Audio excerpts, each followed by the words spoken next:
lot happened. What was some of the worst things that happened in Defects? Being How soon did that happen after you got there? I don't want to talk about that though. Have you ever talked about it with anybody? I don't really talk about it. What's up, YouTube? Marcus IRL, my new channel, a behind-the-scenes peek into my life as a dad, a content creator, and a man. Make sure you subscribe, turn on post notifications, because I'm going to be going live, and you never know what you might see. So go subscribe now, Marcus IRL. Also, you want to see me get beat up? It's on the first episode of Atlanta Street Boxing. Go check it out now, and if you like it, subscribe. Now, back to the content. What's up, YouTube? Atlanta Street Interviews out here with another one. So we got a young lady with us today. How you doing today, miss? I'm good. All right, all right. So are you homeless? No. What's your situation? Well, I got 3 kids and we kind of live over there at the hotel. Okay, so hotel living and whatnot like that. Okay. How old are the kids? I have a 14-year-old, an 11-year-old, and a 2-year-old. 2-year-old. Wow, okay. It's a nice spread. Yeah. How old are you? I'm 31. 31. Okay, okay. And so how long have we been in this like kind of hotel living? Because, you know, with homelessness is like there's levels to it. About a year now? Yeah. Okay, what happened a year ago that caused you to have to be in the hotels? Shootings and stuff like that over there in the neighborhood where we was from. So what side of town you from? Well, Panola. Oh Lord. Yeah, okay. so, yeah. Panola done got so ghetto. Yeah. It's so hood. When I was growing up, it was more like a middle class kind of area. But it has definitely become like the hood. Yeah. Okay, okay. So what was going on? Like why was shootings and all that stuff happening? Neighborhood, kids and shit. That's all. So I don't know, it's just people doing what people do. Well, tell me what happened. Go ahead. Like, go ahead. Break it on down. Let's stop all the... I don't want to fish it out of you. Just go ahead and break it on down to me. It's just random shootings. You know, people trying to kick in people's doors, stuff like that. That's just what it was. It wasn't... How long had you been living over there? About 5 years. About 5 years? Okay. Are you from here? No, I'm from Savannah. From some... Oh, man. Shout out that Seaport. Yeah. Shout out that 912, that big Chatham County. Shout it on out, man. What made you come up here to Atlanta? My grandma. She moved here, so I moved here with her. Were you living with her at the time? I was staying in Savannah. She moved here from Florida, so I ended up just coming up here. Wow, what made you say, you know, I'm going to leave Savannah? It wasn't nothing there. Yeah, it ain't too much going on there. It wasn't nothing there, but, you know. Okay, okay. So 3 kids, same dad or different dads? I got 2 baby dads. Okay, so I'm imagining... That's my husband right there. Okay, so that's hubby right there. Okay, what up, hubby? Everything good, man. Everything good. All right. So, and I'm imagining he's the dad of a 2-year-old? My 11-year-old and my 2-year-old. Okay, so y'all been together for a minute. Yeah. You from Savannah too? Where you from? Brooklyn.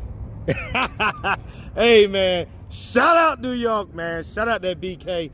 All day long, man. Shout it on out. Yeah. See, it's always the New York guys getting with the Georgia girls, man.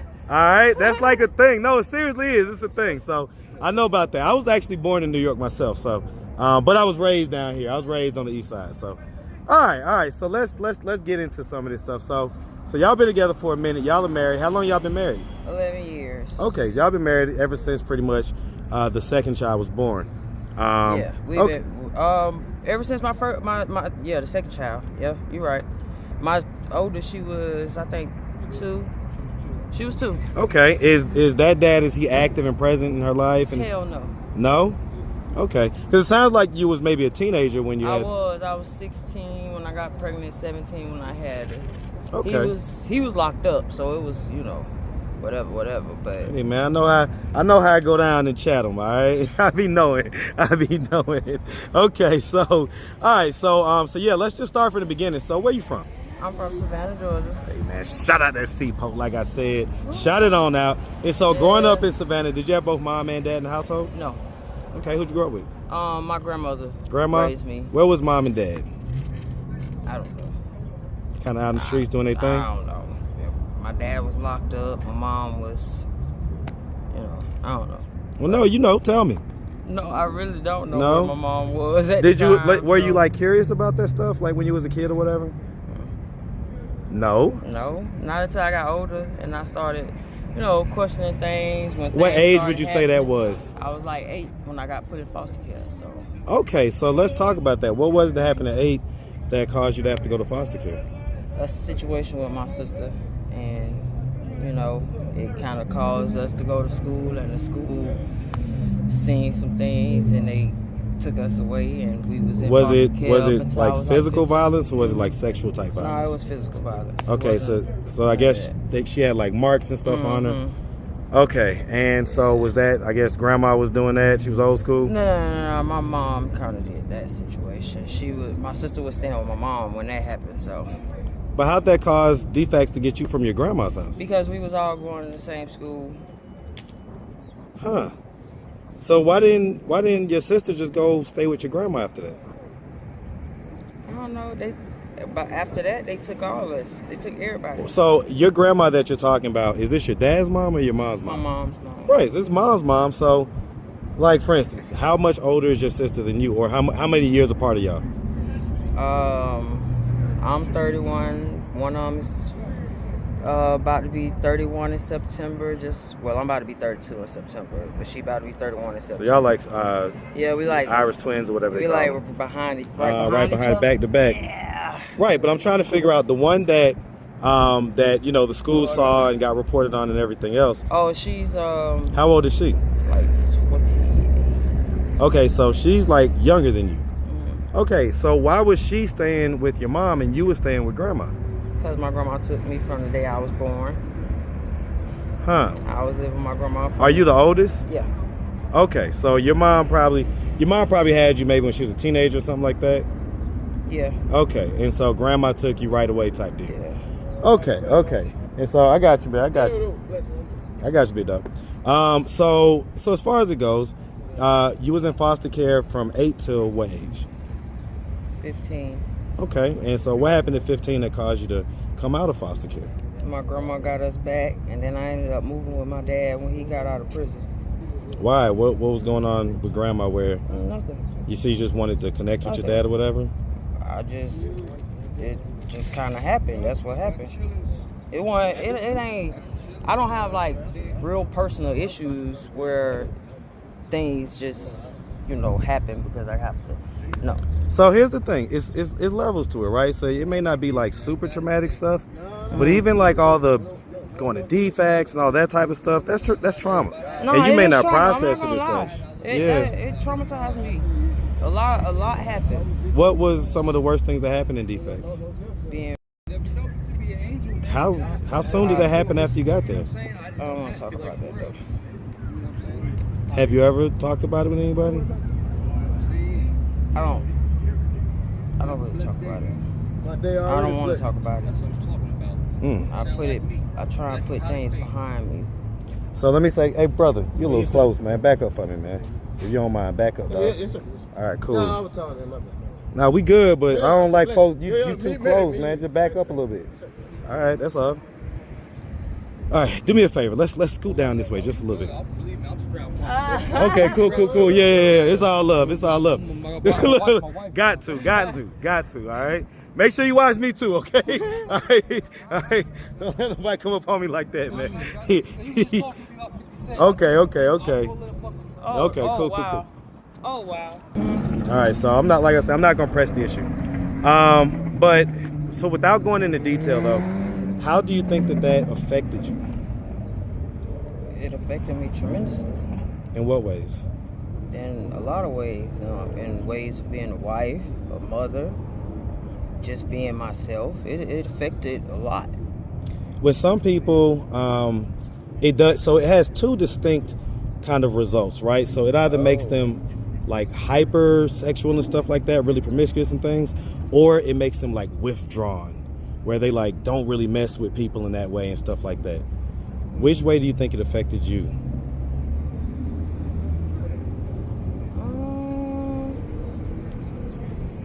I'd say more so drawn to it. Like kind of withdrawn and stuff like that? Okay, yeah, because you and your husband got together, it sounds like you was like 19, right? So y'all was young. How old are you, man? 46. I mean, what are you laughing? 46. Listen, brother, I'm 41. I'm probably about Don't do that, because you look great. That's the first thing. You look great. I'm the one with all these gray hairs. Okay. Man. Okay. So. I just had him buy me some dye yesterday. Nah, listen, I embrace my grays, man. I ain't putting no dye on them. I love my grays. I've learned to love them. But I'll say this, man. I'll say this, because y'all got together. You know, he was, I guess, what you would consider an older guy, right? You was 19, and so he was probably a safe space for you, a source of feeling like protected and comfortable. Mm-hmm. You know what I'm saying? And so, like I say, in God's time, okay, I ain't gonna press it. Okay. What are we doing to try to get ourselves out of this situation of being in the hotels and stuff like that? Oh, I'm working on that right now. Right, like tell the people, like what are we doing to like move out? Like how does a person move from the hotels to my car, and I'm actually moving myself. It's not no help from nobody or none of that. This is me doing it myself. So. Well, I mean, you got hubby. Yeah, besides, I mean, yeah. You know okay, I was about to say, let's make sure we give credit now. You know what I mean? I know. Nah, but yeah, it's you know, we doing it ourselves. It ain't no help from no churches or none of that stuff. We doing this ourselves. Right, just kind of putting the funds up and everything else. You know. Well, you know what though? I always tell people it's better. I believe it's better when you do it by yourself. Yep. Because then you're used to all the bills. You're used to everything that comes with it, right? When you get that crutch, and then when that crutch gets taken away, it's like you end up right back in the situation because you're just not used to handling 100% of the load, you know? Yeah. So, all right, well, look, listen, we appreciate you taking the time, answering our questions. If anybody out there did want to reach out, help, or donate, do you have a way for them to do that? Social media, Cash App, anything like that?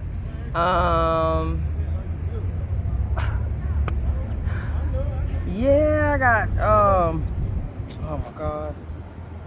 My social media is Touches by Shan. You okay? You okay? What's going on? Are you okay? I just didn't want to talk about certain Okay, things, so that triggered you? Yeah, but my social media is _ Touches by Shan. Touches with 2 S's by Shan. Touches by Shan. Mm-hmm. I'll say this: if you feel triggered, all right. Like I said, I ain't gonna push it, but I don't want to leave you here triggered. You know what I'm saying? Man, listen, I'm feeling like my blunt. I know, but that's just a temporary escape. Like, I believe this was your moment, but no biggie. Listen, like I said, I ain't gonna press it. One thing about me, I don't soak on yesterday's problems. Yeah, it might be in the back of my mind, but what happened yesterday is yesterday. I don't wake up angry and mad about yesterday. Not at the front of your head, right? But in the back of the head, in the back of my mind. In the back of the mind, I'm not angry. I just. You suffer from it. It's a thought. It's a thought that's just back there. Well, right, but I want you to get to the point to where that thought doesn't trigger you. It doesn't cause you to like feel these negative emotions. You know what I'm saying?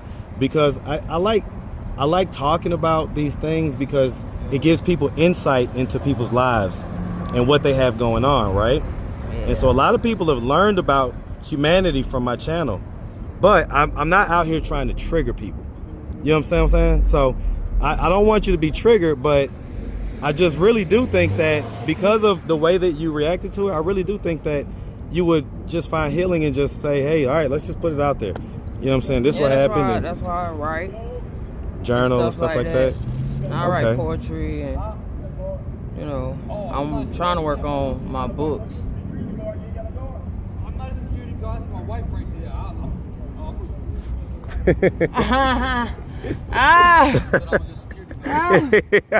I got him on the payroll. But, yeah, no worries. I want to make sure that you're healed, all right? Hubby, come on over here and give her a big hug, man. I'm telling you, she I don't care what she says, she needs it.